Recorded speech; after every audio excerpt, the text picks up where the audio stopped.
Welcome to New Possibilities. I speak truth to power without fear.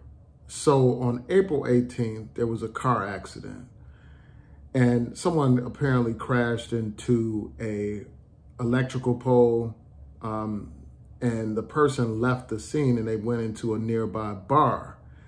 And so the police were called to the scene of the accident. You know, some of the bystanders pointed out that the driver of the vehicle went inside of a bar. The police went into the bar. One of the bystanders were with the police and they identified the driver. The police proceeded to try to arrest the driver. They had a physical altercation with the driver. He resisted arrest, but he was not violent towards the police. He was merely resisting arrest. And the police eventually pinned him down and they put him face down on the ground. And one of the officers had his knee in this black man's back. And the person that they stopped, his name is Tyson. He was a 53-year-old black man, and the officers involved were white. So one of the officers pinned him down with his knee. The other ones held him down.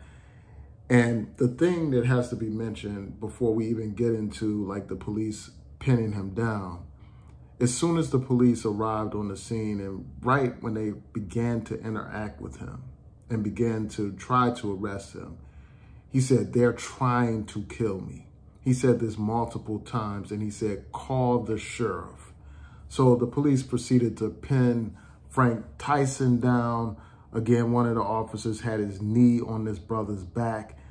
And while this officer, this white officer and the other white officers were holding this brother down, the brother cried out, "I can't breathe," multiple times. And I'm sure all of you are familiar with the cases of Eric Garner and George Floyd.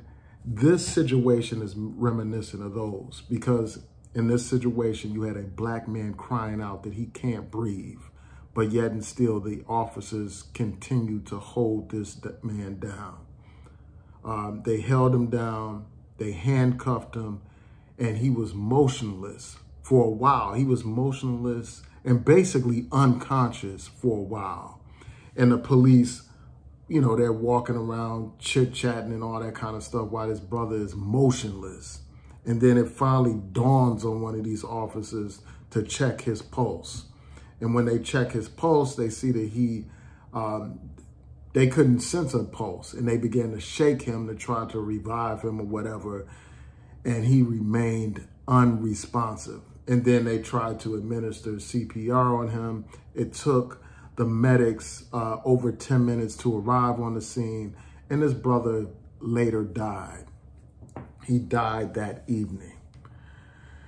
And so people are demanding justice, as they should, because here we have a situation. You would think that the police would have learned something following the death of Eric Garner, where he said, "I can't breathe," but the police continued to choke that brother out and hold that brother down. You would think they would have learned something from George Floyd when that brother was crying out, "I can't breathe," crying out for his mama, you know, crying out for justice, basically. And those police continued to hold that brother down and kill that brother. You would think that they would have learned something from that. You would have thought that they would have learned something from the Department of Justice who entered, you know, they issued some statement about like recommending that people not be held down in such a way because that has the tendency to cause them not to be able to breathe. But yet and still, these officers did what they did.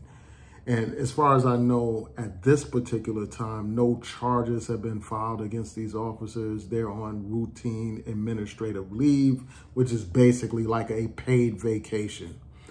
So I'm here to, you know, to raise my voice to demand justice for Tyson. It's time for him to have justice. It's time for the family to have justice. And it's time for Congress to finally act and pass the George Floyd Justice and Policing Act. It's crazy that after all this time, Congress still hasn't passed that act. How many more black men must die before Congress finally does the right thing and passes the Justice and Policing Act? They passed acts to ban TikTok. They got all the energy and unity to pass some frivolous law banning TikTok. They got all the unity and energy to pass laws giving funding to a foreign power that's committing genocide against the people in Gaza, but they can't find the time. They can't find the energy. They can't find the wherewithal to pass reasonable criminal justice reforms, police reforms. And they wonder why the people have no faith in Congress.